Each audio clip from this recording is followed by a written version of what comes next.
You had mentioned to me that you kind of enjoy representing bad people. Oh my God, I got pilloried for that, by the way. Did you really? Well, you put that clip up, and all of a sudden, all the comments were like, look at this scumbag, you know, how dare you? Great job, Mark. And I was like, great, yeah, thanks a lot. You're a weapon. You're a weapon. But I said, you know, like, I'm sorry you live in a democracy. Like, we have a system. Everyone's entitled to have counsel. And by the way, it's not like fucked up people come in and at the console go, listen, I'm a straight piece of shit. I've been beating this woman for years, and I just need you to help me get out of it. It's not how it works. They come in like a victim. They come in and they're like, listen, she's crazy. She attacks me. And once I had to like push her off me, and she hit against the wall, but now she's going to falsely accuse me of domestic violence. And you sit there and you're kind of, and sometimes I'm in court. When I'm, you know, sitting, my client's next to me, and I realize like, oh shit, I've got the villain. Okay, all right, like that was not great. You know, because it's not surprising. Like when people tell you the story of their life, they're usually the fucking hero of the story. Like rarely do they come in and go, listen, I'm all fucked up. You know, like, it's one of the few things that like stand-ups I think do very well. Is they come in and just go, I'm so fucked up. You know, whereas most people come in and just go like, oh, listen, I'm wonderful, I'm great, and then you sort of learn progressively, and you start to look at their text messages, and also too, there's like human growth too, like who you were 10 years ago and who you are now. I had a client once who was a custody case about like a 10-year-old. And when the woman was pregnant, when the mother was pregnant, so 11 years earlier, he had sent her all these text messages saying, because they'd been dating for like 2 months, like, you need to get an abortion, I don't want this baby, if you have this baby, I want nothing to do with it, you know. And of course, he'd been for 10 years a phenomenal father, loves his. And the other side, in our exchange of discovery, you have to like, you know, share all your ammunition in advance because it's not supposed to be trial by surprise.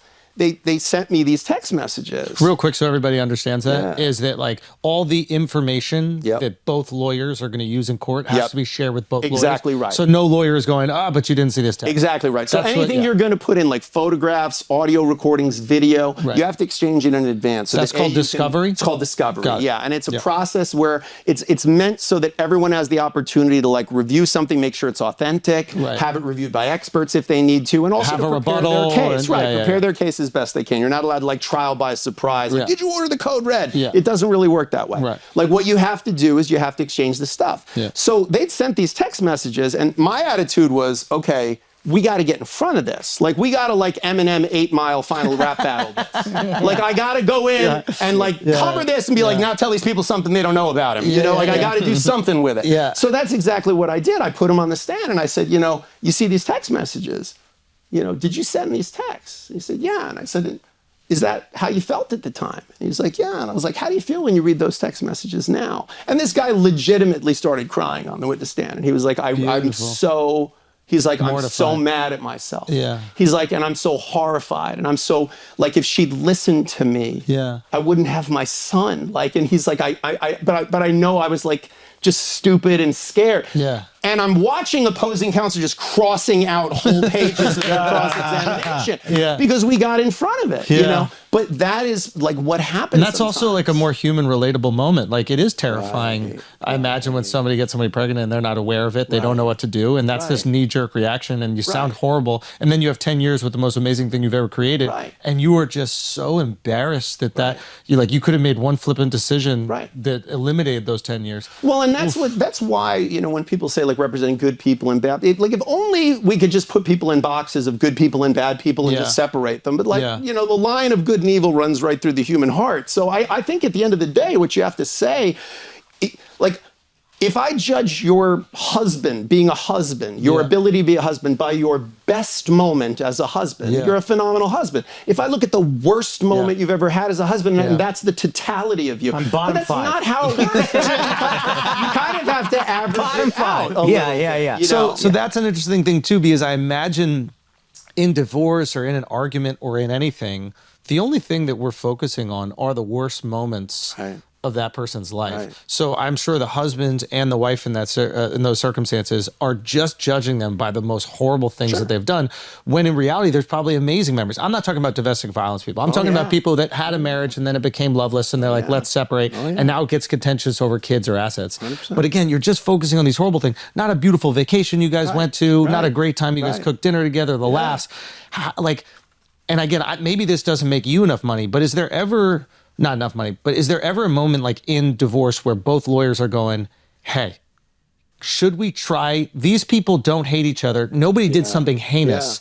How can we not prolong this? No, do you guys do that at all or no? 100%. The best of us absolutely do that. Like this is like you live and die by a reputation in this business. And if you're the kind of person that just exacerbates conflict, you don't last long in this business. Because why? It looks like you're just trying to milk it and then the lawyers get rich and everybody else suffers. And your client leaves with a really bad taste in their mouth because they see that you're just amplifying. Like my job very often is to protect people from the part of themselves that's feeling brokenhearted and vindictive. Oh, so like people come in and they're like, I caught him fucking his secretary. I want to rip his nuts off. I want to kill him. And my job is to go, look, you have every right to feel the way that you feel.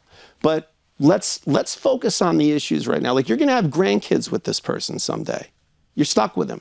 You're going to see him for the rest of your life, no matter what. Like I have an ex-wife. Trust me, I got to sit next to her at graduations. I got to sit next to her. Like it's what you do. So you have to learn how to interact with this person. And you try to say to them, look, most people, the good news is most people love their kids more than they hate their ex. Like most people's love for their children is the most powerful thing they have. I mean, I know we've got two relatively new fathers here, So, I mean, the truth is that is a powerful emotion that very often will make you put down a lot of other stuff. And so it really turns into something where our job is to try to bring out the angels of people's better nature. So I always tell clients, like, in a negotiating table in a courtroom, I'm a weapon. My job is to just go at a person and attack and do that. But before you get there, when the door is closed, and it's me and my whole thing is, look, I'd rather you pay her than pay me. Like, stand down. Like, let's not do this. Put your kids through college, not mine. Like, let's figure out how to do this the right way. If I get a sense when I do a consult with somebody that they have any chance that they could go to a mediator instead of using lawyers and they could sit, I'll send them right to a mediator. I probably send 2-3 cases a week to mediators. Is that what is like the process? Yeah. Well, there's a lot of paths up the mountain, but the ideal process is 2 people sit down and they map out, what do you want to do with the kids? What's going to make sense? Like, well, you work this night, I work this night, so you'll have the kids this night or that night. I mean, ideally, people could sit down at the kitchen table with a piece of paper and just map it out. But second best is you go to a mediator. That's a person who's usually an attorney or an accountant who's trained, who knows what issues to talk about. And they walk through it with you and they'll say, all right, here's the things we have to decide. And they don't represent either person, they represent both people in a sense. The next step from that is you get 2 attorneys that work collaboratively, that just don't come at each other, don't try to vilify either side, and just try to work, come up with identifying assets, valuing them, and how to divide them, figuring out what's going on, and just doing it that way. The thing I've got very good at over the course of 25 years is the warfare part of it, like the courtroom. So the people that come to me now tend to be people that have that kind of a complex case.